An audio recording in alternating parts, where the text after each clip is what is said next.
Good afternoon, and welcome to, to this briefing for member states as part of the UN Network on Migration annual meeting. I am Manuela Tomei. I'm the Assistant Director General of the ILO for Governance, Rights and Dialogue. Your Excellencies, Mr. Peter McDougall, Ambassador, Permanent Representative of Canada to the UN, office at Geneva here, and co-chair of the GMC Champions Initiative, Ambassador Marcelo Vázquez Bermúdez, Permanent Representative of the Republic of Ecuador, to the UN office in Geneva, and also co-chair of the GMC Champions Initiative, Ms. Amy Pope, DG of the International Organization for Migration, and also coordinator of the United Nations Network on Migration. Distinguished delegates, friends, and colleagues from UN agencies, ladies and gentlemen who are present here today and also connected online. As you know, the ILO was a founding member of the UN Network on Migration, and it participates very actively in its meetings. Our participation reflects the values that our member states and our employers and workers' organizations who are part of the constituency of the ILO see in working together to address all aspects of migration. We often say that no country can govern migration alone. And it is our belief that no agency can address migration alone either. Migration is a truly cross-cutting issue, which brings together issues touching on areas as diverse as child rights, gender equality, and health, to name just a few areas of work. The network was formed to ensure that the system delivered as one on the whole of the global compact on migration. And all of us have a piece of the puzzle, but none of us can complete it on our own. We need to engage the mandates, expertise, and capacities of all UN system organizations. The Multi-Partner Trust Fund, with its requirement that at least two agencies work together, and the roots-based approach bringing together the whole system at different points along the migration corridor, were a very tangible attempt of translating that ambition into practice. For ILO, our engagement in the network is essential to our mission to ensure decent work for all workers, including migrant workers.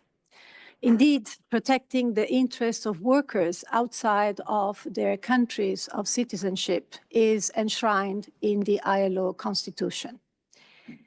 According to our latest estimates, there are 160 million migrant workers in the world in 2022. They make up over 60% of the migrant population and almost 5% of the world global labor force. At the ILO governing body meeting in March of this year, ILO constituents reaffirmed the ILO's fair migration agenda and recognized the value of our partnership in working through the network.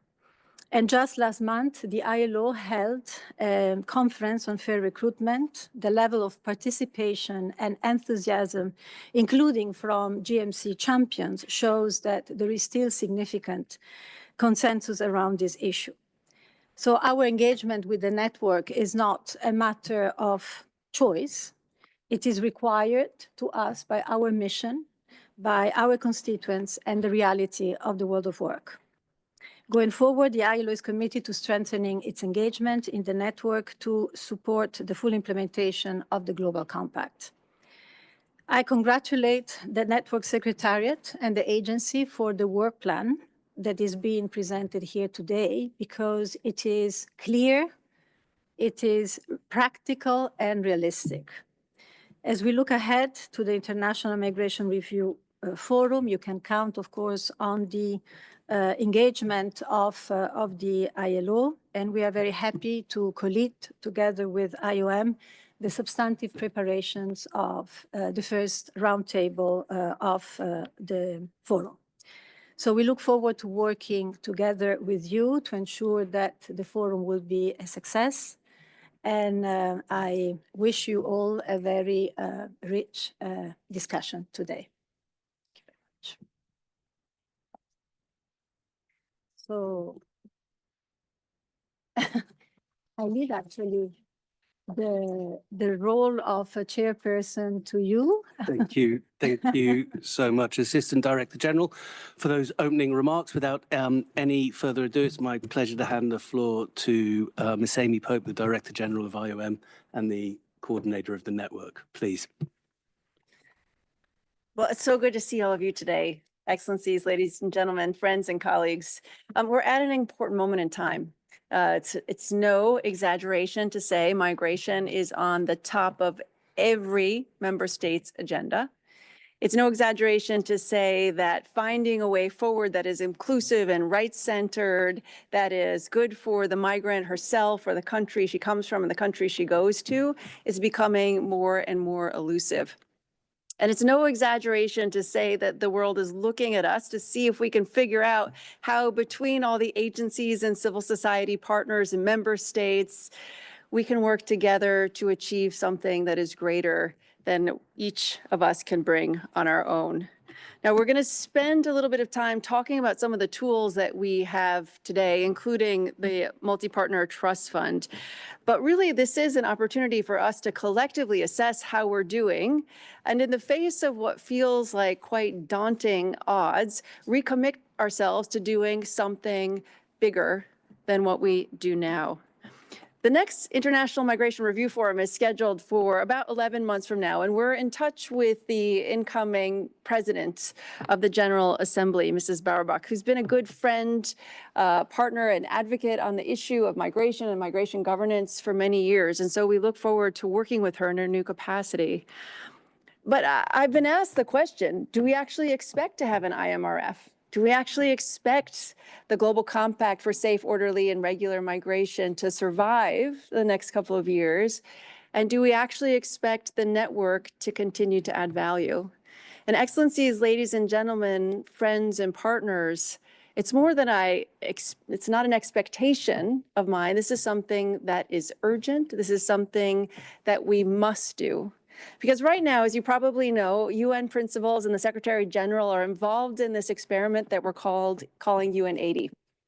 If you're paying attention to UN80, it's about how we as agencies within the UN system can work together in more coordinated ways to avoid duplication, to avoid elbowing each other out of the arena, and to make sure that we're focused on the people that we're serving. And what better example do we have of what it means to work together than the UN Network on Migration? What better example do we have of a document that lays out the many different angles that we can bring to a different issue, whether it's around governance or policies, whether it's around saving lives or protecting rights, than the Global Compact for safe, orderly, and regular migration? So the task before us today and the role of the IMRF is not just about reaffirming our commitment to a document that we all accepted almost 10 years ago. It's really committing ourselves to a way of doing business, which we are increasingly not only called upon to do, but have no other option but to do, particularly given the constraints that exist on our funding, on our mandate, on our work in every part of the world. So let's give ourselves a little bit of credit for how far we've come. I mean, this past year, every single region has done a review of the Global Compact for safe, orderly, and regular migration. And we've learned some things, but we've also recognized that there are some challenges that remain. And I think in this process, we've demonstrated that there remains, in almost every country I visit, a commitment to safe, orderly, and regular migration, and a rejection of the model that's been put forward by smugglers and traffickers who look to exploit people and to ensure that they're not able to achieve their full potential. We've also seen the number of Global Compact champion countries go from 33 to 39. And I want to just take a moment to say how remarkable that is, that even at a time where we see migration vilified across the world, we see an increase in the countries who are committing to safe, orderly, and regular migration. And I want to say special thanks to the governments of Canada and Ecuador for agreeing to co-chair this new initiative, and of course, El Salvador and Morocco for their leadership this past year. We've also achieved a broad donor base for the Migration Multi-Partner Trust Fund. Again, this is one of the broadest donor bases that we have for any trust fund within the UN system. We have 21 member states and 2 stakeholders benefiting over 40 states, with 14 serving on its steering committee. This trust fund has been used to support 7 governments, 1 intergovernmental organization, 14 UN country teams have received training, and it demonstrates what it means when we work together. Now, I've been in the UN long enough to know that money is probably our best driving force if we really want to see the end of duplication and the coordination of missions. And this trust fund forces agencies to develop proposals together. It forces them to put forward their best capacity, their best expertise, and ensure that it's representing not just their own interests, but the interests of the broader good. And we're seeing already the development of Global Compact indicators, which is being piloted right now in Kenya, and recommendations on saving lives, which with over 11,000 migrants who've lost their lives so far or gone missing since the last time we met, this task is more urgent than ever. Now, last time we met, 2022, I would say the world was a fundamentally different place. And at that IMRF, we received over 300 pledges. Over 90 member states developed voluntary national reports. And at that point, you'll remember we were emerging from the global pandemic. And you may not know, in fact, that at that last IMRF, at least half of our IOM delegation left with COVID. Today, COVID is not what the disease that we're suffering from. Rather, the disease that we're suffering from is an over-reliance on transactions, an emphasis on building walls and shutting down migration, even at the very moment we know that safe, orderly, and regular migration is a catalyst for development and is in every country's national interest. So while it may not always seem like it, and while I sometimes have to take a little bit of energy to get out of bed, there's still plenty of hope. The Global Compact was meant to fill a gap in international migration governance. Take a look at it. It doesn't tell you what you have to do. It gives you a wide range of options. It gives you a menu of things that have worked in contexts around the world. It is neutral. It is focused on states and cooperation. It's focused on building partnerships. It's focused on achieving outcomes in a strategic and comprehensive way. It doesn't demand agreement, but it provides a space where you can voice your concerns, where you can be candid about what's not working and the progress we still need to make to find solutions. The Global Compact is a good example of what it means to work in a multilateral way. And the UN Network on Migration is a tool to support member states to get that job done. We don't need to create duplicative structures. We don't need to have new arguments about who does what. We do not need to create new systems. It exists. We just need to use it. So in the work plan, which we are launching today, we are focused on delivering a successful International Migration Review Forum, which is not just about having a fancy event in New York where, thank God, we won't be exposed to COVID again, God willing, but where we can strengthen our capacity building mechanism. We can enhance the complementarity between the Global Compact for Migration and the Global Compact for Refugees. And we can ensure that we put into practice what we have all committed to doing, whether as part of the GCM in 2016 or as part of the UN 80. There are lots of ways for people to get involved to make this a success. And we will share a detailed roadmap shortly, including guidelines for voluntary global compact reports, use of the indicators in the compact, and guidance on how to engage stakeholders. We've also started consultations for the next report of the Secretary General on the Global Compact, which will be launched early next year to contribute to the review forum. And, you know, we have a long way to go, but we're making some progress. But I want to put out to you the urgency of this moment. We cannot expect it's business as usual and expect in 11 months that we're going to have a successful IMRF. This issue demands engagement. This issue demands partnership. This issue demands innovation and cooperation. This is our chance. This is our chance to reclaim the promise of the Global Compact. This is our chance to demonstrate the value of cooperation, of coordination, of the Global Compact offers us. This is a chance to demonstrate that we can make migration work for everyone. So let's not miss this opportunity. Thank you so much.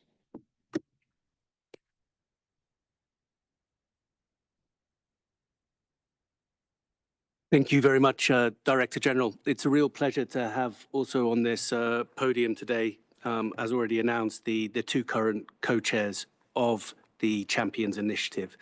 And I'd like now to hand the floor, operating in alphabetical order, to His Excellency, Mr. Peter McDougall, the Ambassador and Permanent Representative of Canada to the United Nations office here in Geneva. Please.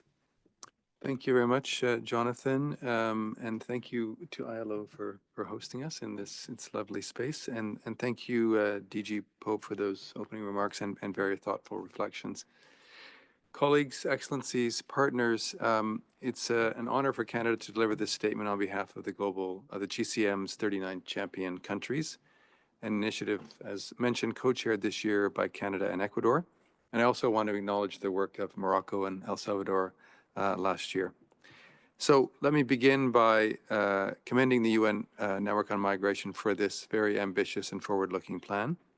It builds on some of the great work that has occurred to date, but also resonates very deeply with the GCM Champions Initiative, especially our 2025 themes of saving lives and paving the way to the IMRF.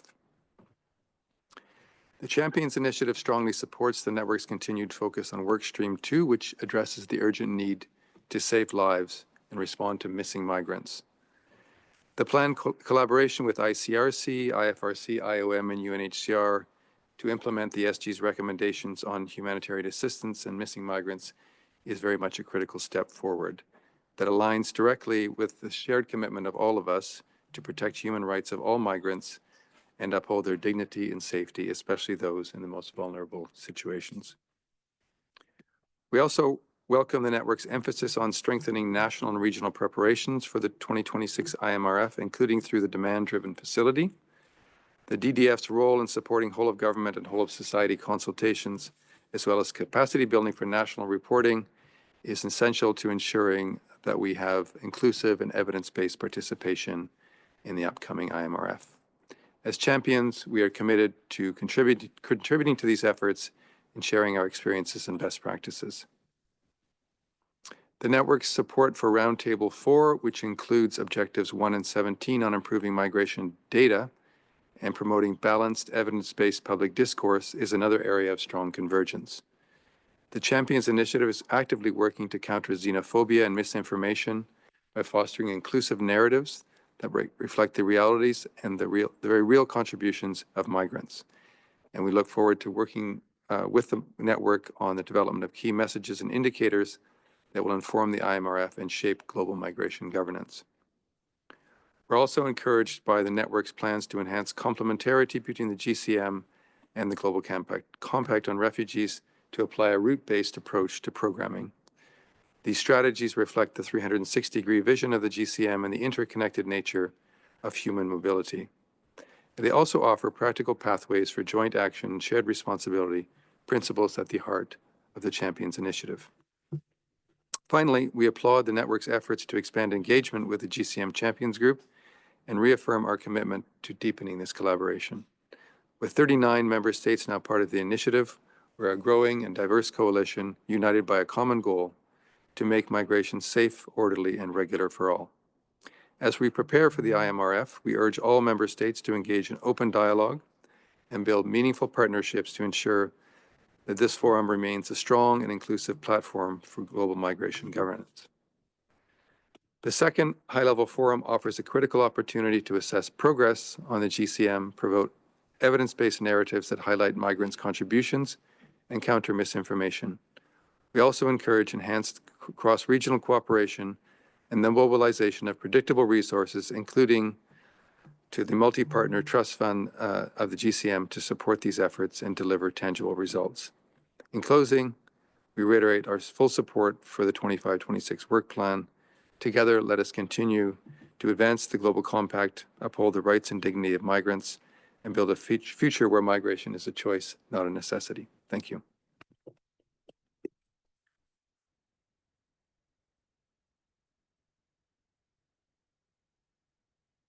Thank you very much, Ambassador.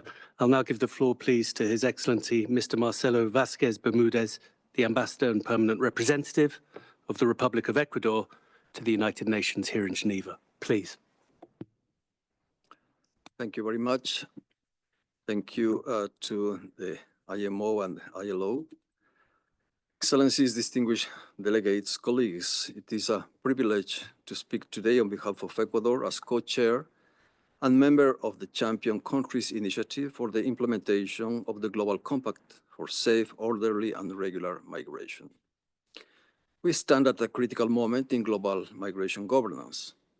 Around the world, tens of millions of people continue to move across borders in search of safety, dignity, and opportunity. Yet, far too many still face discrimination, criminalization, and even death along migratory routes. This is a global reality that demands urgent collective responses rooted in human rights and solidarity.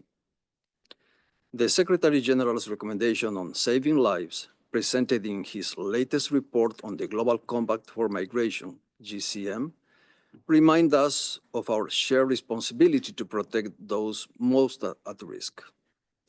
These recommendations urge us to expand regular pathways, strengthen coordinated responses to missing migrants, and ensure that humanitarian assistance reaches all those in need of support. Ecuador fully endorses these recommendations and sees them as central to the ongoing implementation of the Compact and the preparation towards the next International Migration Review Forum, IMRF, in 2026. In this regard, we welcome and support the work plan of the United Nations Network on Migration for the period June 2025 to May 2026. This work plan serves as a strategic framework to ensure that the global community approaches the 2026 IMRF not just as a review exercise, but as a milestone to deepen cooperation, renewed political will, and concrete action. The work plan focuses on two main pillars. One, supporting member states and stakeholders in preparing for the 2026 IMRF, including through the coordination of the Secretary General's biennial GCM report and support to the organization of the IMRF's fourth thematic roundtables. And two, strengthening network partnerships at national, regional, and global levels while promoting synergies between the Global Compact for Migration and the Global Compact on Refugees. In practical terms, the work plan outlines ambitious but achievable actions. It mobilizes support for the voluntary national GCM reports and promotes whole-of-government and whole-of-society consultations at the national level. It activates thematic work streams aligned with the IMRF roundtables, which bring together UN entities, stakeholders, and champion countries. It supports the identification and dissemination of promising practices, feeding into the repository and enhancing peer learning across regions. and it emphasizes communication, advocacy, and the need to counter misinformation, something increasingly vital in today's polarized context. As a global compact for safe, orderly, and regular migration champion country, we see the work plan as an opportunity to scale up our engagement. The compact's implementation must be dynamic and data-driven, and we believe the 2026 IMRF will benefit from greater cross-regional sharing and cooperation. We support the works plan goal to expand and deepen the Champions Countries initiative, and we stand ready to contribute through our experience, practices, and policy innovations. At the national level, Ecuador is advancing a migration policy based on inclusion, rights, and sustainable development. We are working to strengthen access to services, facilitate regularization pathways, and enhance protection for people in mixed movements. Our country networks are really engaged in preparatory activities. Looking forward, we also echo the works plan call for increased and predictable funding for the Migration Multi-Partner Trust Fund. Ecuador joins the call to mobilize an additional 35 million to reach the 100 million target before 2026 IMRF. This is an investment not only in programming, but an investment on real people in need, based on trust, collaboration, and shared solutions. We also welcome the establishment of a dedicated work stream on Global Compact for Migration, Global Compact on Refugees Complementarity, recognizing the importance of joint action in contexts where mixed movements and overlapping vulnerabilities exist. In conclusion, the work plan provides us with the tools and structure we need to ensure the 2026 IMRF is meaningful, inclusive, and forward-looking. It is up to us, member states, UN entities, civil society, and migrants themselves to bring this plan to life. Let us use the lead up to the 2026 International Migration Review Forum to reinforce our commitments, bridge global and local action, and most importantly, to protect the lives, rights, and dignity of all people on the move. Thank you very much.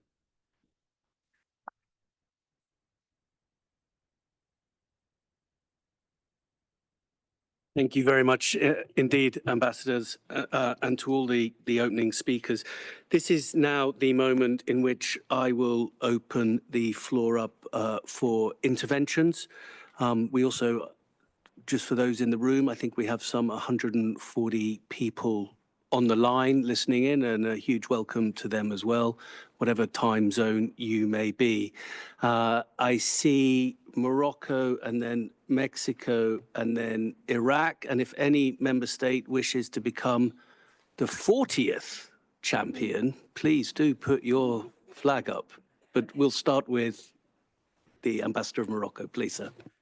Thank you very much, dear Jonathan, Mrs. Director General, Excellencies Ambassadors Co-Chair, Madame Tomeo from ILO, from the podium. It is really a pleasure for me to contribute to our discussion this afternoon, but I would like to say at the opening that you have already said the fundamental elements which we have to share this afternoon, particularly yourself, Mrs. Director General. But I would like to commend the exemplary work of the United Nations Network on Migration.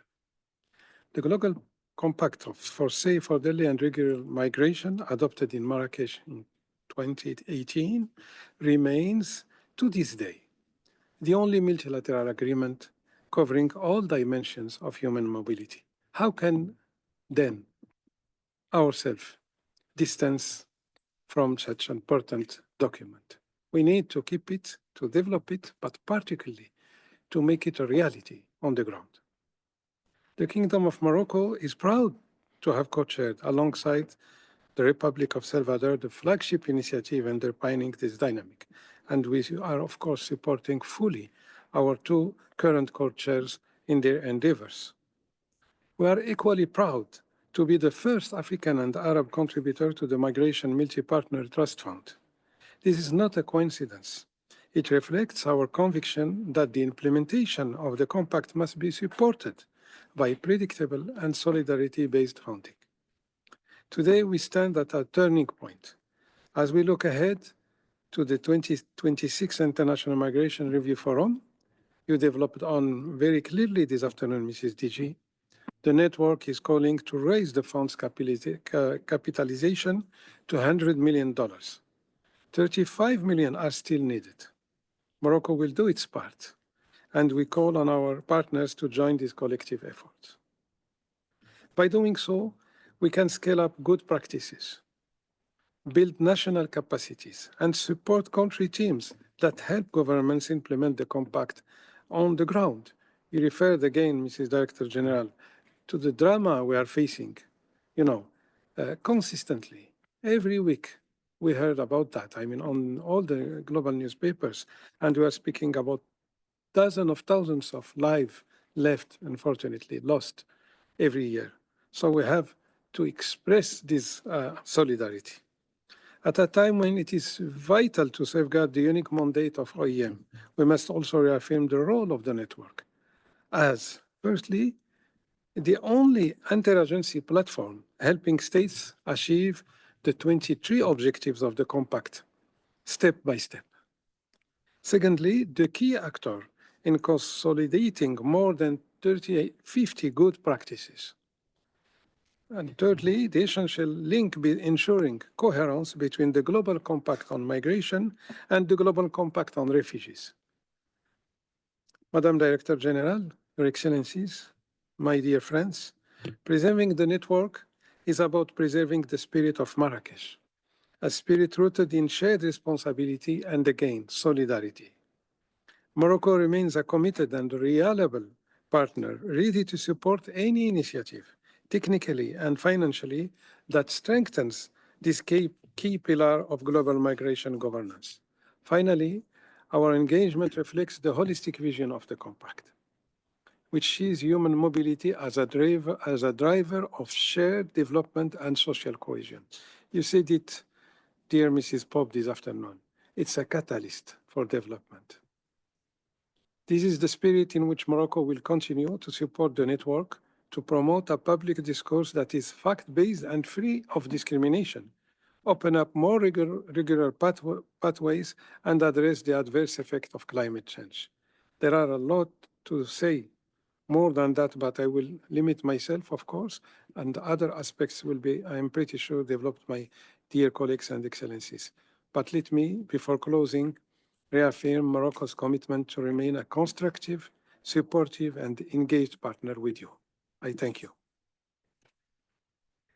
Thank you very much to the representative of Morocco. Before I hand over to the representative of Mexico, I just wish to recall that today's session is split essentially into two, and that in a short while we'll be turning to a focused discussion on the Migration Multi-Partner Trust Fund, followed again by an opportunity for interventions. So with that, please, sir, the representative of Mexico. Thank you, Chair, for giving me the floor, and thank you, Director General Pope, for inviting us to this event. And thank you, Mrs. Tomei, for hosting us in this beautiful building, in spite of the heat wave outside. And I would like also to offer my appreciation to the co-chairs for your insightful remarks.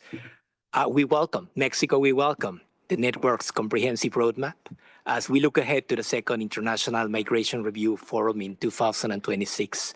We believe this work plan will contribute to articulate efforts on the implementation of the priorities defined on the Global Compact for safe, orderly, and regular migration, which are more relevant than ever as we continue to advance the global migration agenda in a highly complex context where we are witnessing an increase in restrictive and regressive migration measures.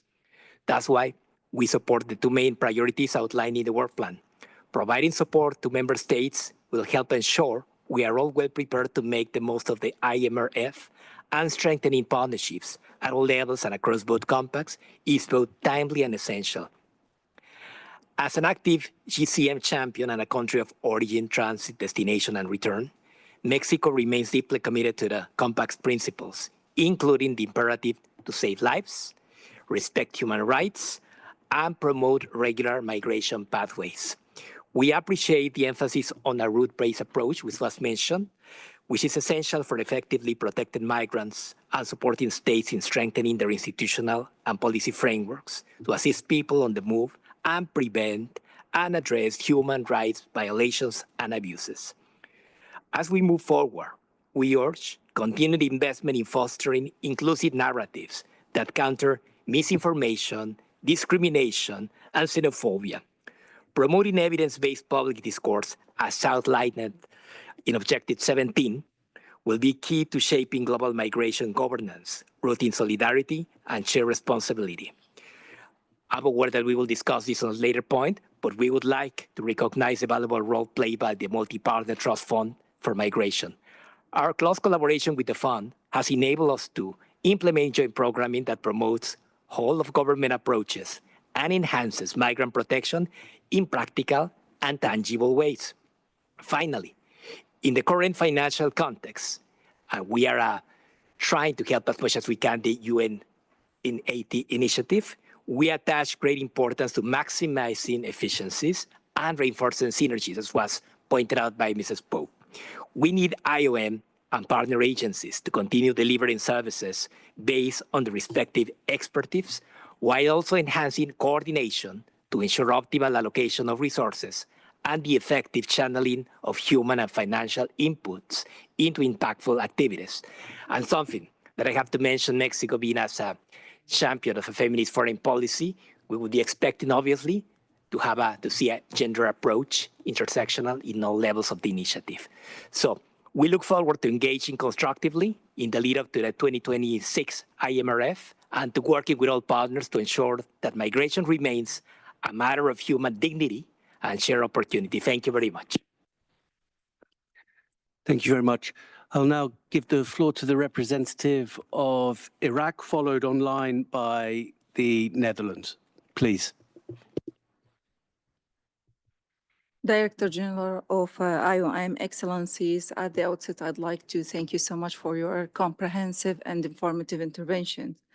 The Republic of Iraq expresses its appreciation for the UN Network on Migration's work plan for June 2025 to May 2026, which offers a vital framework for strengthening comprehensive migration governance and ensuring effective preparations for the International Migration Review Forum in May 2026. Iraq reaffirms its commitment to the 10 guiding principles and the vision of the Global Compact for safe, orderly, and regular migration, and remains keen to deepen its partnership with the network and all relevant stakeholders. We attach particular importance to the plan's support for member states, including empowering UN country teams and national actors to lead inclusive consultations that reflect national challenges and priorities. We also underscore the importance of expanding partnerships and adopting a unified UN approach to deliver more integrated responses. We welcome initiatives that strengthen complementarity between the Global Compact on Migration and Refugees, which is crucial for countries like Iraq that host both migrants and refugees. Finally, we support efforts to combat migrant smuggling and human trafficking and advocate for alternatives to detention, along with safe, dignified return and sustainable reintegration. Iraq reiterates its firm commitment to working closely with the network and all partners to advance safe, orderly, and regular migration. I thank you. Thank you very much. I have 4 more speakers for this session, so I would ask you all please to be as brief as possible so we can then move on to the next part of this. And they are in the following order: the representative of Netherlands, Bangladesh, the Parliamentary Association of the Mediterranean, and the Quaker UN organization. So I will now hand over, I think this is online, to the representative of the Netherlands. Thank you for this informative briefing and for allowing me to participate online from The Hague. I would like to express my appreciation to the network for sharing the work plan, which outlines a clear plan towards the IMRF 2026. The Netherlands intends to engage actively and constructively in the run-up to the IMRF and during the IMRF roundtables. Over the past years, we have consistently underlined the importance of ensuring a more balanced and 360-degree approach to the GCM implementation, and will continue to do so. It is important that the implementation of the GCM takes into account both the interests of migrants and the interests of states alike. We believe in the strength of joint programming as a way to increase interagency coordination and alignment and limit duplication. With this idea in mind, we have made multiple contributions to the MPTF over the past years. We took note of the intention in the work plan to apply a route-based approach in the implementation of the GCM, and will be interested to learn more about the ways in which it can be applied in this context. We hope to stay informed and welcome any information on how to join the work of the different roundtables in a run-up to the IMRF 2026. Thank you very much. Thank you very much indeed. I will now turn, without further ado, to the representative of Bangladesh. I'm trying to... Thank you, please. Chair. It is my honor and privilege to speak at this high-level UN network meeting on migration. Migration is not only a human right, it also brings opportunities for countries of origin, transit, and destination. Given the ever-increasing aging population in many countries of the world, international migration has turned into a stark reality to meet the labor demand nowadays. Usually, this type of migration comes with innovation and paves the way of improved business practices in the destination countries. However, migrants continue to experience racial profiling and discrimination, xenophobia, and other inhuman treatment. Due to limited access to regular pathways, people are left with no other choice but to embark on dangerous sea journeys or perilous forest journeys. We keep hearing the sufferings of displaced people and their families across the world, and therefore have to find solutions for alleviating such violations of human rights. We urge states to guarantee the rights of migrant workers without any failure. Bangladesh has been a member of the Migration MPTF Steering Committee since 2022. Each year, around 10 joint programs are being selected by the Steering Committee for implementation with the fund. At the same time, we have observed that the fund is facing strong demand, particularly from the developing countries. With over 200 concept notes received to date, this demand unfortunately outstrips the resources available. At this stage, there are over 30 proposals that constitute the pipeline that the Steering Committee would be interested in supporting when resources become available. Currently, we are having a joint program funded in Bangladesh, which was launched in 2023. It aims at addressing the medium to long-term reintegration needs and strengthening social protection support mechanisms for the social inclusion of Bangladeshi migrants. It is jointly implemented by IOM, ILO, UN Women, UNFPA, and UNICEF. The initial results of the program are highlighted in the Migration MPTF Annual Report 2024. Bangladesh has contributed to the Migration MPTF with over 12,000 USD in 2022, which demonstrates our steadfast support to the fund and to the GCM in general. The Migration MPTF has one of the broadest donor bases of all development pooled funds. We value the Migration Fund as a potent tool for smooth development of developing countries and hence encourage other member states to extend support for the implementation of the GCM by increasing their contribution to the fund. Finally, our delegation wishes that Migration Multi-Partner Trust Fund would continue to implement migration-related joint program, giving priority to the countries that are most vulnerable in the face of adversities of climate change. Thank you, Chair. Thank you very much, sir. We've also had the flag of the EU up. I'm going to have to cut it there, otherwise we won't be able to have the second session, but I will include the EU. Please, sir, the representative of the Parliamentary Assembly of the Mediterranean. Thank you, Chair. DG Pope, ADG Tomei, Excellencies, distinguished participants.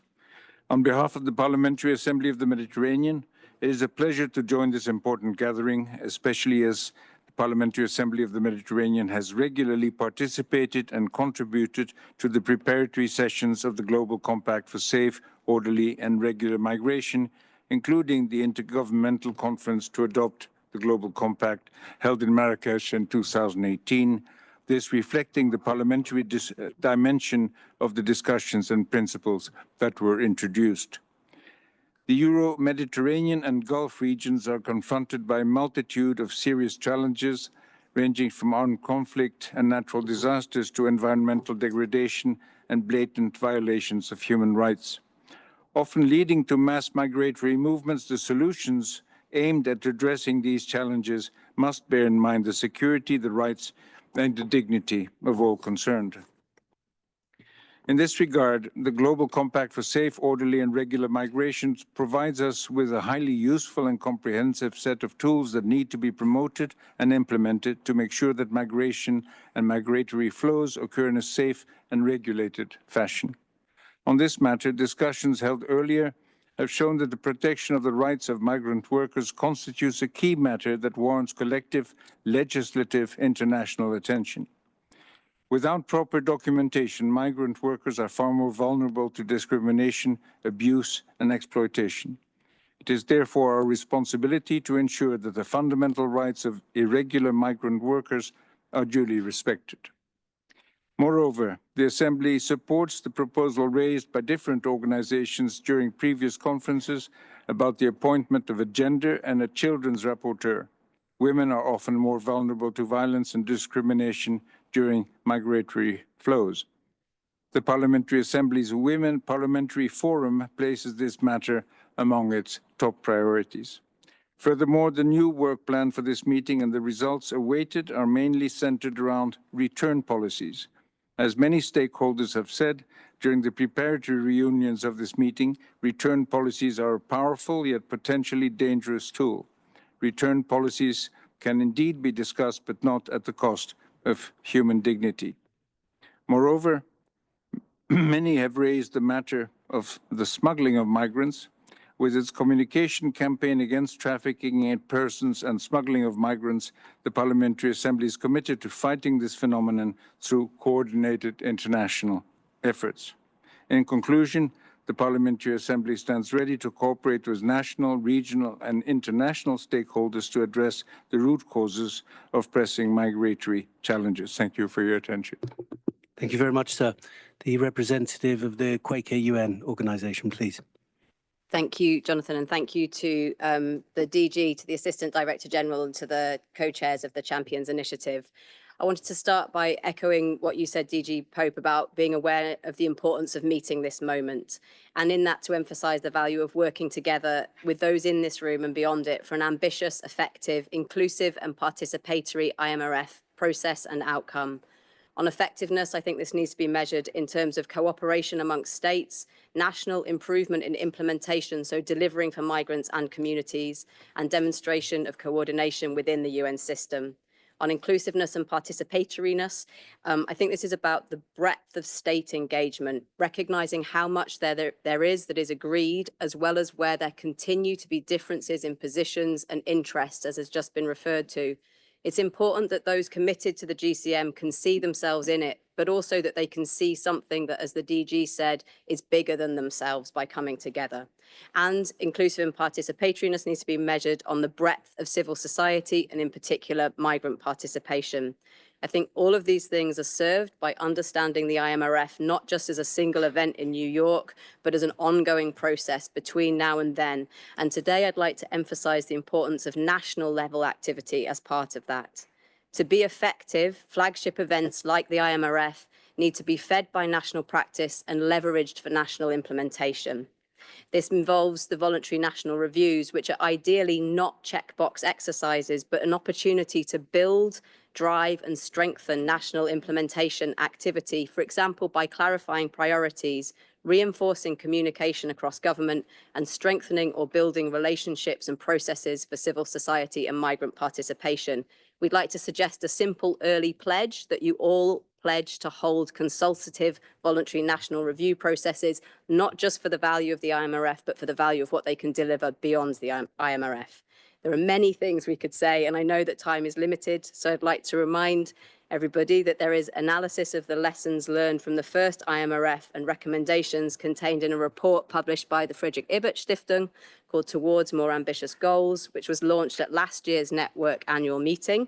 please, I have copies and also links. And finally, on being ambitious or hopeful, as the DG said, there's no other option but for the system to work together. There's also no other option, there's no other functional option but for states to work together through an already agreed cooperative framework. And there's no other option for our common humanity but to use this opportunity to reduce what states have time and again recognized is an unacceptably high human cost of failure in migration governance and practice. Thank you. Thank you very much. Now turn to the representative of the European Union, please. Thank you. I just wanted to emphasize a few points really supportive of what was of the overview provided earlier. First of all, from our side, full support on the Global Compact remains, the essential multilateral framework, and we reaffirmed this just recently in terms of thematic reviews and regional reviews at the European Review held here in Geneva in March earlier this year. I heard the Director General referring to a system-wide approach. Also, there, we very much sustained the efforts both in UN80 and in the work plan to strengthen coordination, effectiveness, and basically a complementary contribution to broader UN efforts. From our side, I just want to say quickly a few words what we are doing. First of all, we have, of course, the EU Pact on Migration and Asylum. Once again, also there, we're trying to follow a 360-degree approach, covering all phases of migration. You referred to legal pathways, and we are expanding legal migration channels. Let me just emphasize, 3 ways we are enhancing right-based mobility: the EU Blue Card system, the Seasonal Workers Directive, and especially through talent partnerships, we support very much the skills developments in partner countries, linking with structured access to the EU labor market, hopefully benefiting all sides. Finally, you also touched on the importance of protecting migrants and combating smuggling.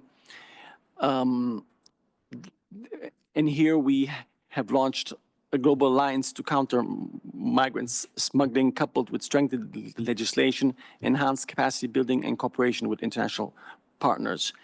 On the MPTF, we have allocated €5 million, and also there you can count on our support to further extend our partnership. Thank you very much. Thank you very much indeed for those comments. This brings to the end this portion of the session, and for anyone who has seen me moderating before, being 15 minutes late is not a bad achievement. I am going to invite up to the podium the permanent representative of the United Kingdom. If you would join us, we'd be very privileged. And I'm also going to surrender this seat to the head of the Fund Management Unit of the MPTF, my colleague Philippe Grande. But before I do, I really appreciate all the interventions from the floor. I appreciate the fact that we all seem to be moving in the same direction. And I look forward to the work over the next 11 months together. Thank you very much.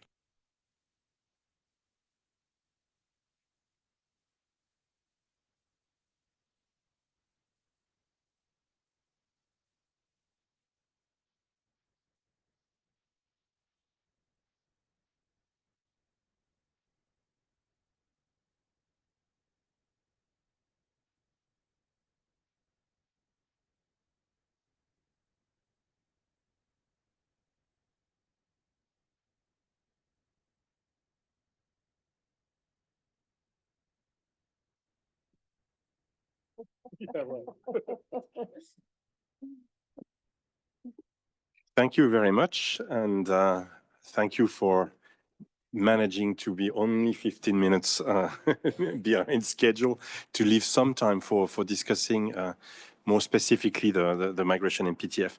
Let me reintroduce the one that doesn't need introduction, but I'm going to add a hat to her title. So a few words first from Ms. Amy Pope, Director General of IOM, Coordinator of the UN Network on Migration, and Chair of the Migration Multi-Partner Trust Fund Steering Committee. Thank you. Thank you so much. And first of all, I think I need a bigger business card because all these titles are not fitting on my small one. So this session is about updating you on the Migration Multi-Partner Trust Fund. As you'll recall, this was established 5 years ago as part of the measure to make the GCM operational and to make sure we could measure and drive our results. And, despite what's been a really tough financial year all around, we've achieved quite a lot this last year. We've had 20 active joint programs with 17 partners, which is a record. We've launched 6 new programs. We've wrapped up 4. We drove results and innovation all over the system across all 5 of the fund's thematic areas. We've prioritized the programming that focus on the link between the impacts of climate on migration, and we've had 6 projects that have been funded in this area. So just a couple of those examples. In Trinidad and Tobago, we've worked with the government there on their national counter-trafficking efforts. In the Pacific region, we have worked with the Pacific Regional Labor Mobility Forum as part of their mobility meeting and the Pacific Islands Forum Secretariat to strengthen labor migration governance, promote decent work, and support regional coordination there. In Ethiopia, we supported reintegration efforts for migrants who are coming back home, working very closely with the national, city, and local authorities. In Indonesia, we've strengthened the evidence base for migration policy making and helped to integrate migration into national and subnational governance. And in Morocco, we have advanced social cohesion by promoting access to services, multicultural socioeconomic activities, and local protection for migrants and refugees. These are just a few of the examples around the world where the fund has helped governments and partners implement the compact in very pragmatic, specific ways. And they're rights-based, they're inclusive, and they are aligned with the Sustainable Development Goals. And you can read all about it in our 2024 annual report. Now, one of the fund's key strengths is how it is run. The steering committee has a broad range of governments, UN entities, migrant representatives, and other stakeholders. And our goal is to make sure we have balance in the allocation of resources across regions, across themes, and across populations. It's also to make sure that we have inclusive decision-making that is principled and that it's transparent. And if we look ahead, one of our key priorities is to better integrate that fund with other components of the Global Compact's capacity building mechanisms. So, for example, last year we have the Migration Network Hub, which we launched, and it's already delivering very technical support to each of our members. The issue about migration is that it can be quite technical and bureaucratic, and making sure we capture those lessons learned and share them in this repository of practice helps each of us build on the lessons learned from our partners. We're also expanding cross-border and multi-country programming. So we have 9 proposals already in development, with 4 that have been prioritized by the steering committee. And very, very important to me personally, but to all of us in the fund, is to make sure that we more deeply engage civil society, local authorities, and migrant communities, making sure that from program design to implementation, not only are their voices heard, but they have influence and impact on the direction of travel. But, we can't do any of it without the money. And so far, while the fund has mobilized over $65 million from 21 member states, and we're very grateful for that, this last year was a slightly disappointing year. In 2024, we raised only $9 million, falling short of our goal by $16 million. And while the fund is becoming increasingly popular, we have over 100 countries who are asking for support, the gap is just continuing to widen. The fund now has the platform, it has the tools, it has the partnerships to succeed. Now it just needs the money. So contrary to the words of one of my current favorite pop artists, Jessie J, it's all about the money, money, money. We just need your money, money, money if you want to make the world dance. Forget about the price tag and start investing your money in the global MPTF. Thank you very much. Over you.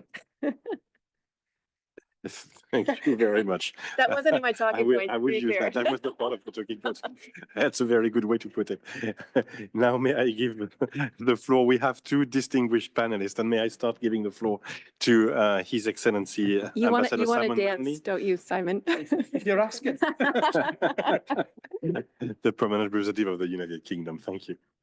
Well, thank you very much. The Director General always sets the bar rather high on the communication stakes. Thank you very much. Look, thank you, DG, for your comments there, setting the scene on all of this. So we've heard a bit about the work of the network and the IOM as its convener over the past year. It's a critical one, obviously, as you say, as we approach the International Migration Review Forum in 2026. I wanted to just kind of focus briefly on the opportunities offered to member states by the fund. So look, as UK, we're committed, as you know, to eliminating poverty, promoting prosperity.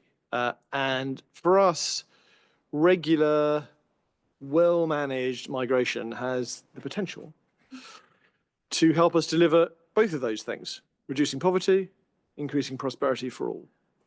At the same time, here's the mix, we have to reduce irregular and dangerous journeys in which migrants, so tragically risk their lives while criminal gangs heartlessly profit all along the route.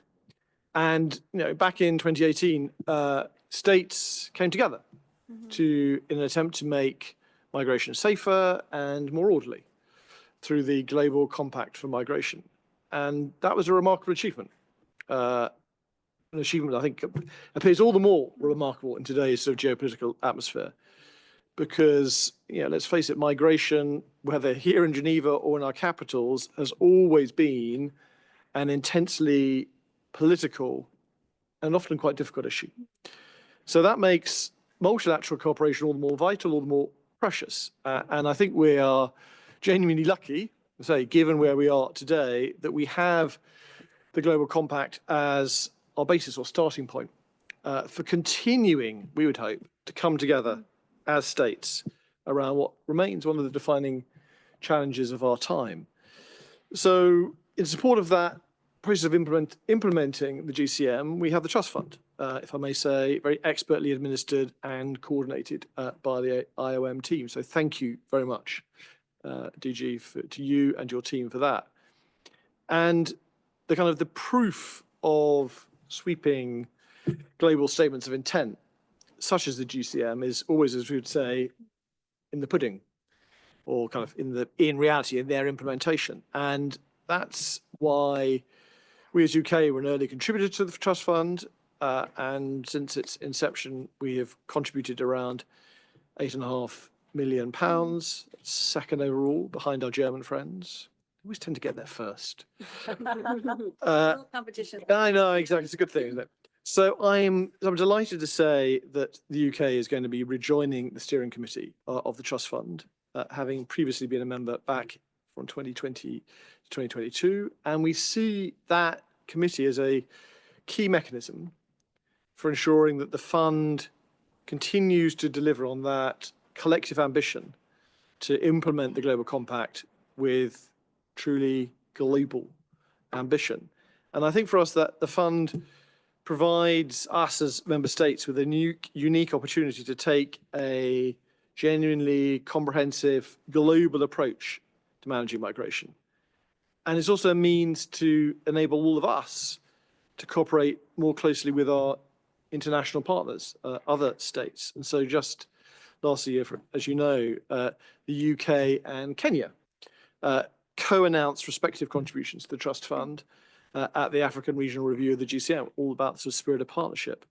I mean, for us, I think those opportunities like those to join forces in ensuring that migration is safe, orderly, regular, delivers for our prosperity, speak to the fundamental importance for us of partnerships to deliver our objectives on global migration. I would also say that one of the other advantages of the fund is it provides us as member states with flexibility with those 5 thematic areas for specific activities, border management, combating transnational crime, or improving social cohesion, integration of migrants. Similarly, as donors, we can earmark to specific geographic regions. For our own part, we're committed to trying to reduce our earmarking wherever possible, since you keep on telling me to reduce our earmarking wherever possible, and I know where my orders come from. But we also do value the flexibility that the fund provides. So, I mean, let me just kind of close briefly without, I'm afraid, reaching your heady heights of rhetorical achievement by just encouraging other member states to join in those efforts. To support safe, orderly and regular migration. It's a very practical way that as member states, we can help achieve those objectives. And whether we do that through financial contributions or greater information sharing, I think is one of these areas where all contributions, I hope, are welcome, even if I know you'd like me to provide a check at this very moment in time. Thank you. Thank you very much. Oh, sorry. Thank you very much, and thanks for the great news of the UK rejoining the steering committee, and for all the support and donations over the years. Let me now turn to a current member of the steering committee who's been serving for the past 2 years, Mrs. Stella Opoku-Owusu, who's the executive director. Yes, that's the right title of AFORD, Africans for Development, the diaspora organization. Over to you. Great, thanks very much. Excellencies, distinguished guests, ladies and gentlemen, many have already referenced the precarious times that we find ourselves in, where the fundamentals of human rights and migrants' rights are under attack. Migrant-led organizations, diaspora organizations, international organizations, as well as many countries have worked hard over the years to amplify the important narrative of why migrants matter, why generations of diaspora matter, demonstrating time and time again, not only their contributions, but also the underlying fact that all nation states over decades and centuries are shaped by the histories of our ancestors who sought new adventures beyond their own communities, opportunities beyond their borders. They sought safety and security. They sought to be with family, fleeing from environmental and natural disasters, fleeing from conflicts and wars that they had not asked for, fleeing from a lack of vision and leadership and economic opportunities to where these opportunities are made possible.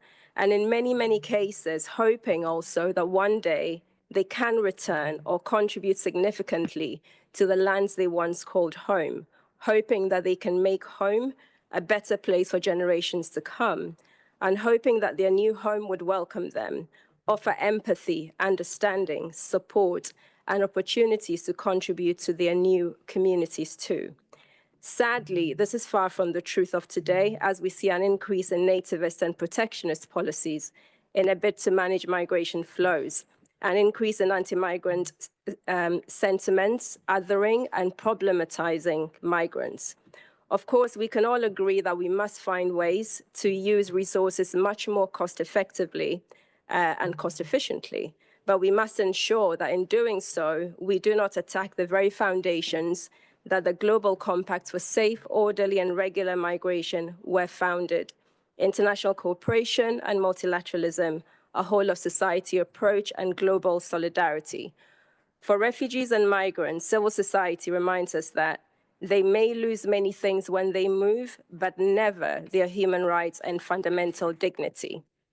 The evolution of the GCM and its adoption in 2018 were founded on principles that bind us all together as humanity, the key one being protecting human rights of all migrants, regardless of their status. Unfortunately, we're seeing policies that go against everything that the GCM stands for, and we see an unraveling of any progress that we've made before and since its adoption in 2018. Many civil society leaders actively engaged and collaborated to develop the GCM. The passion, the desire with which we saw nation states rally together with international organizations, private sector, stakeholders, local governments, the buzz and the excitement of progress amidst even then increasing anti-migrant sentiments, that rallying cry or call is being dwarfed at the moment by other voices, while we all grapple for a new narrative, one that connects us all. We encourage the 39 GCM champion countries of the new initiative to continue to show leadership and to demonstrate practical efforts in advancing the GCM, both domestically and internationally, and we thank you for your work. The GCM is also founded on a whole of society approach, recognizing that the complexities and benefits of migration can only be successful if we all collaborate and work together. It represented a significant step towards a more coordinated and humane approach to migration, and this is why the establishment of the fund, the Migration Multi-Partnership Trust Fund, was and perhaps now more than ever is so critical. In supporting the implementation of the GCM, the fund has had many successes. It has funded several programs and addressed a wide range of migration priorities such as labor mobility, climate-induced displacement, and migrant protection. It has also delivered on the GCM principles of a whole of government and whole of society ethos, demonstrated through the inclusion of civil society and migrant voices and other stakeholders, which remains a vital asset. Non-government stakeholders and civil society organizations played a key role in ensuring community-level perspectives and migrant voices were integrated with several JPs or joint programs. And I believe that Philippe has some impressive figures also to share if you want to know a bit more, or in the annual report, as you had mentioned. In addition, multilateralism has continued to be at the heart of the fund's identity and operational model. The fund's inclusive governance structure, featuring rotating seats for UN entities, donor governments and countries of origin, transit and destination, and civil society, demonstrates a deliberate effort to ensure broad representative decision-making. And moreover, its joint programming and model fosters coherence among UN actors and promotes cross-sectoral responses, enhancing policy alignment and reducing fragmentation.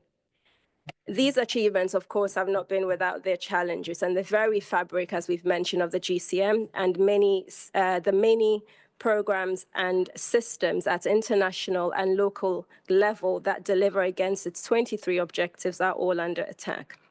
Multilateralism for what is right, human rights and migrants' rights, has never been more important, and we ask nation states to raise the bar. We must all raise the bar and keep the focus on this. To steal a phrase, if there was time for greater dialogue, it is now. We cannot work in isolation. Nation states, local governments, international organizations, civil society, private sector. There's an old African adage, which is true for us, not just for individuals, but also for us. If you want to go fast, go alone. If you want to go far, go together. Within multilateralism is also the role of stakeholders and civil society organizations, where civic space globally is also shrinking in front of our eyes. Within the fund, however, while in actual programs, the level and quality of CSO engagement has varied across contexts, improving the strategic engagement of civil society organizations would strengthen the whole of society ethos. The fund has taken this gap seriously, continuing to address this, and led by DG Amy Pope, the steering committee began to address better integration of civil society in the fund with a review of different structures that might allow civil society to receive funds directly from the fund. And I commend the work that the fund management unit, Philippe and the team, have also been doing on this, and for the diligence on this work. And of course, this work, I believe, will also continue. Nevertheless, and in these times when multi-stakeholder dialogue and consensus on protecting the rights of migrants is critical to our future, we must keep the focus on maximizing the knowledge and skills that stakeholders and civil society bring by looking for ways to significantly improve their inclusion in the fund, improving all of our whole of society ethos. And however limited resources are, overlooking this diminishes the quality and effectiveness of the results that we produce. Finally, in the face of the challenging climates that we find ourselves in, GCM champion countries play an important advocacy and leadership role, and are even more important in this space now than ever before. And we will need more than the 39 or so to advocate strongly for what is humane, for what we all achieved in 2018, the GCM. We need a compelling narrative and a showcase of best practices from champion countries as early adopters of GCM-aligned policies. The MMPTF, of course, offers this opportunity, and the fund and the GCM will need champion countries to work with it, working out pathways towards creatively developing resources that serve us all. And just before I end, just given the difficult climate that we're in, I also just wanted to congratulate the Fund Management Unit, which is headed by Philippe, delivering rights-based context-specific outcomes, particularly in complex migration context, does not come easy. And also to DG Amy Pope for her leadership. Amidst the complexities, I want to believe that there is a silver lining, but it will need action, it will need courage, and it will need bold leadership. And of course, shall I add, it will need resources and money. Thank you. Thank you very much, Stella. I will now turn to the floor for interventions. I already have a couple of interventions requests. I would ask everyone to try to please keep it short in the interest of time. We're running a bit late already. So without further ado, let me turn to Her Excellency, the Permanent Representative of El Salvador, for a few words.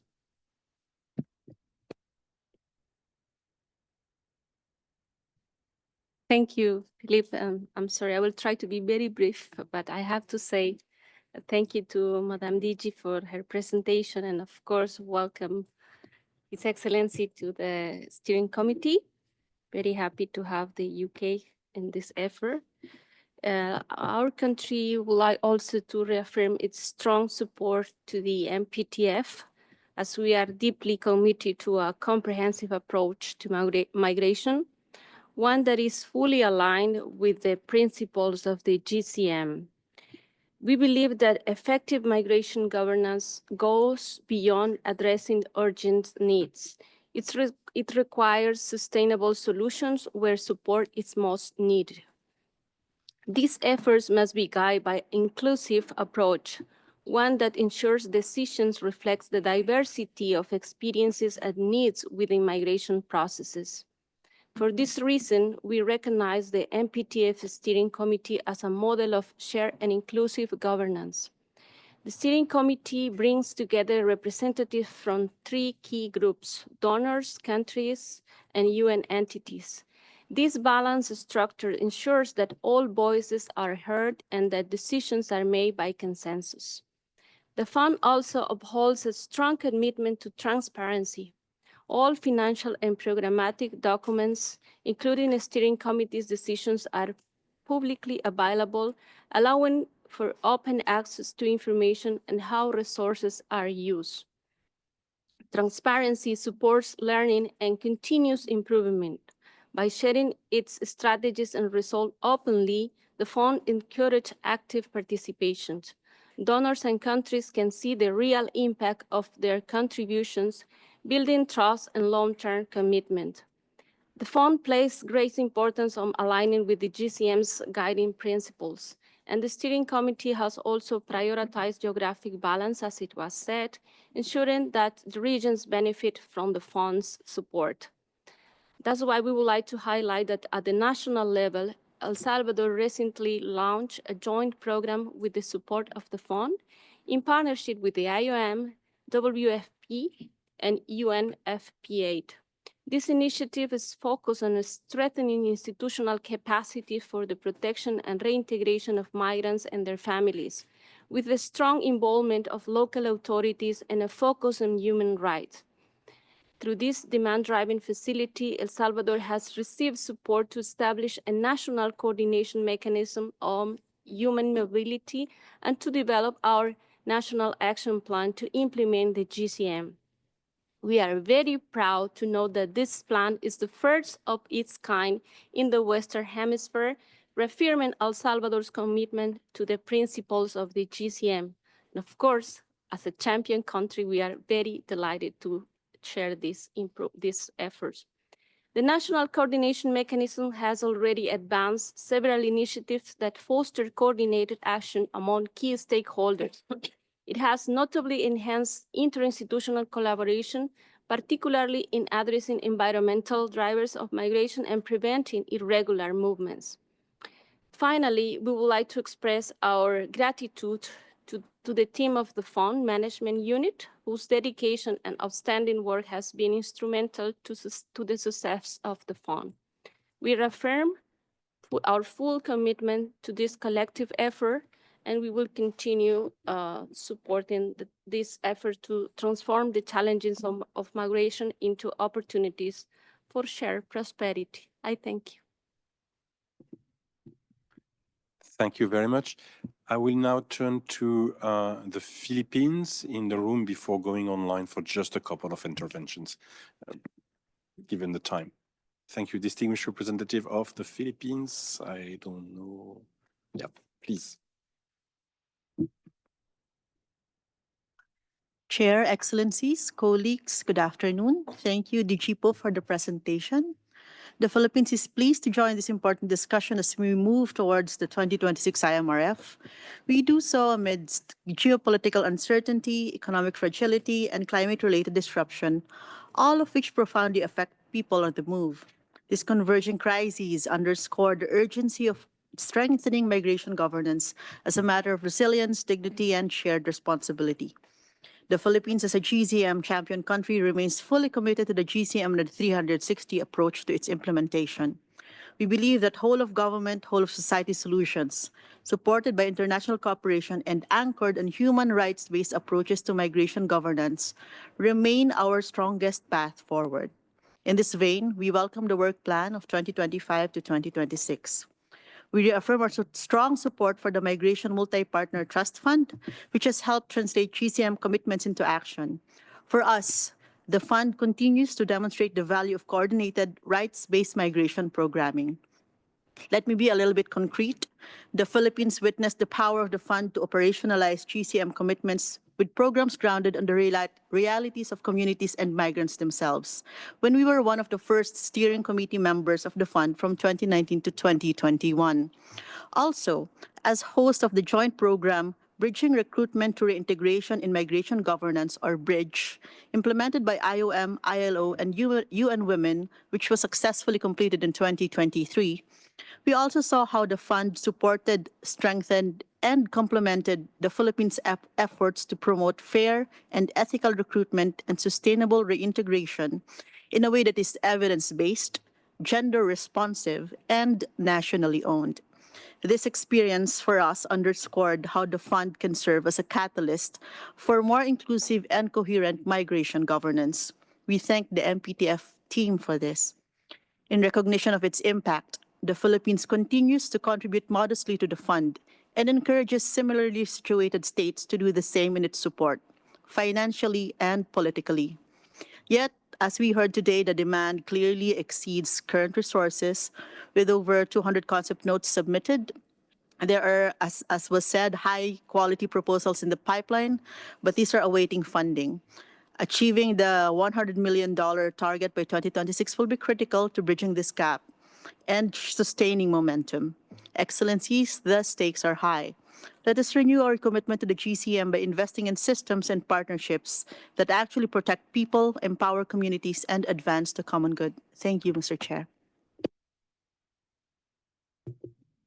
Thank you very much. And let me now turn to some online participants. I will go to first to Reverend Jack Amick of UMCOR and then to Canada. And I will probably close it at that point. Thank you.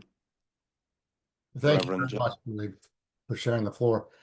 For those who don't know me, I'm Reverend Jack Amick. I'm the Director of Global Migration for UMCOR, the United Methodist Committee on Relief. It's part of the General Board of Global Ministries and the Relief and Development arm of the United Methodist Church. I'm here today as I've been at many UN Network on Migration meetings to share that the church cares about migrants, something you all know. Welcoming the stranger is not only important and necessary thing to do if we want to have safe, orderly, and regular migration. prevailing in this world, it's also an important tenet of our faith. When we welcome the stranger, we believe we welcome God. Today, I want to tell you about two things that I have found shocking in the Global Compact on Migration process. In the lead up to the first International Migration Review Forum in 2022, I observed the numerous preparatory meetings online and was really impressed by the way that this diverse array of speakers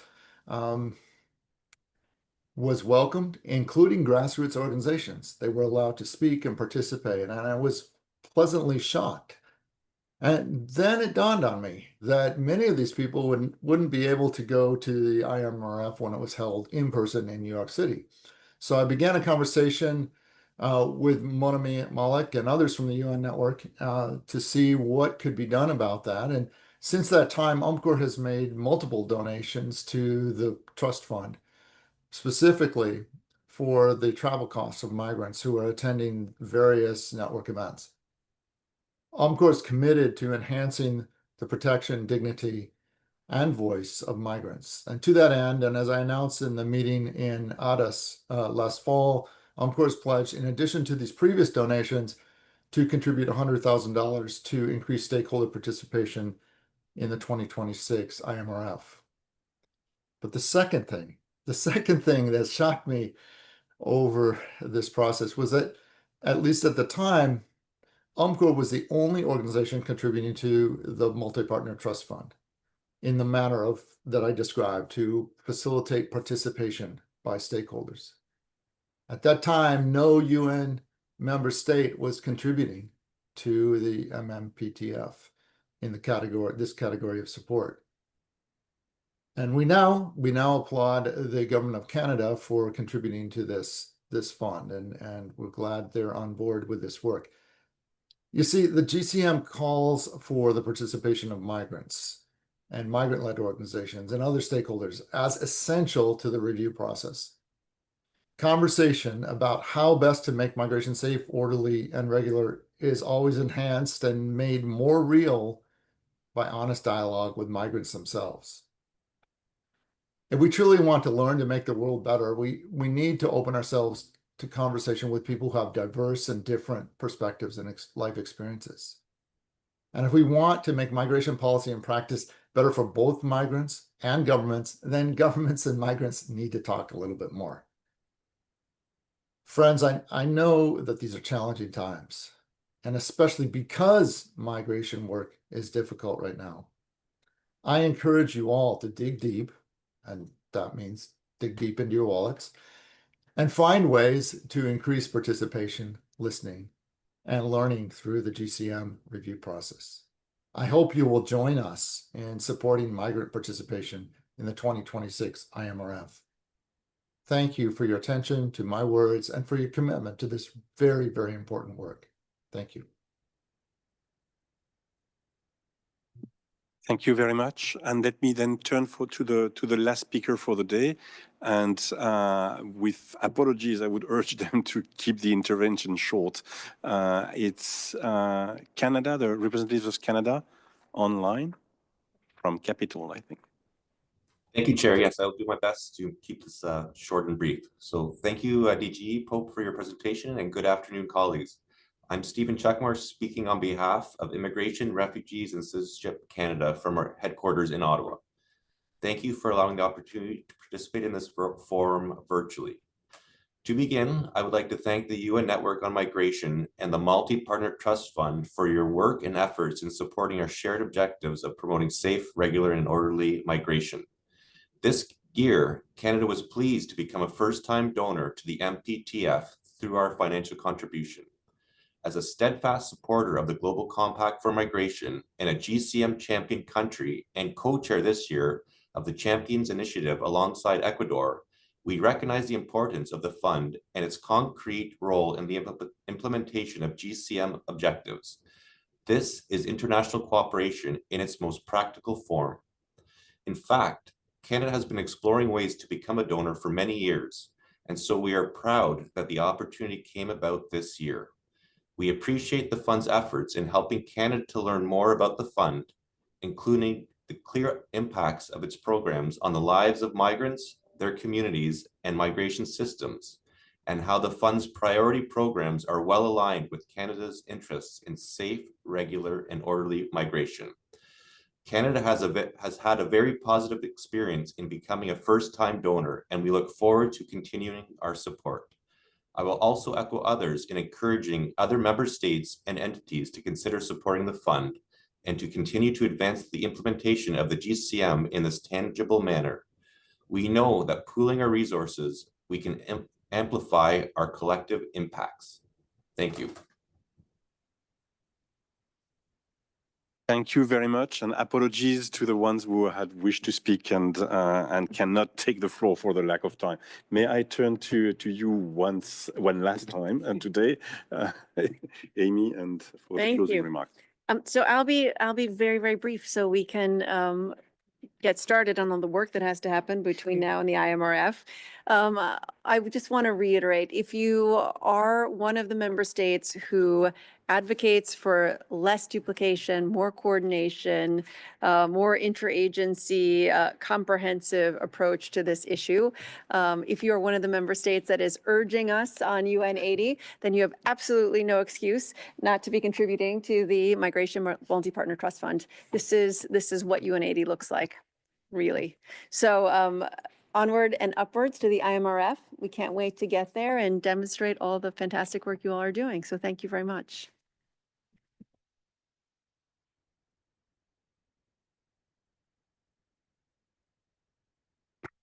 Now, before you leave, I've been asked by colleagues to deliver an important message, and that's a way not to deplete more the migration and PTF.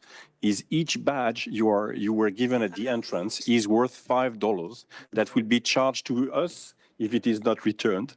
So please help us not spend that money on this and return your badges before exiting.